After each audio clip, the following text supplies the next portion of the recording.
Hi, I want to take a couple of minutes to discuss a student's homework assignment. I'm sharing this assignment because I think this student does a very good job of understanding the overall organization of the project. And so I want to connect what the student has done thus far with some of the points that I made in the video above. And so in this assignment, the student is writing about the artifact of the dress. And if we look at how the student starts, in her introductory paragraph, she makes a very simple claim. The dress unconsciously separates men and women. And so she then provides support for this claim right here, and the support that she gives is anecdotal, it's coming from real world experience. And so this is the sort of thing that I'm looking for. In other words, this introduction, in a sense, is a bit informal because the student is building a case, but the student is using her own examples in order to build that case for a specific claim. Also, I really like that the student brings in this example here about her 3-year-old cousin.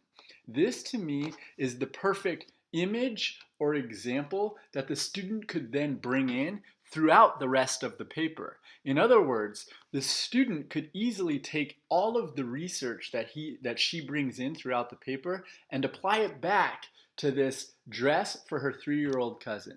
And as we're reading the paper, we could get a stronger and stronger understanding of just how complex that example really is. In other words, we could start to understand the complexity of the dress because the student could apply all of those research claims back. And that's another point I want to make. In the question and research paragraph that the student has provided here, I want folks to take notice and see that the student brings the research in after the student has asked this question. The student asks, as members of our society, do we notice the dress's ulterior motive? And so in answering this question, the student brings in this research. And it's not until the end of this paragraph that we see that the student articulates the claim in the research. And this was a big issue that I commented on in a lot of the homework last week. That is that a lot of students were giving me these claims here, but the claims came in as if they were being produced by the student and not as if they are being found in the research. And a major part of this assignment is that you guys are exploring and finding ideas, not that you're giving me claims that you then want to support. And so this is a really good example organizationally of how we ask a question, bring in the research, and then understand the claim that's in that research. And so this student now can easily go from taking this claim and then bringing it back to the above example here.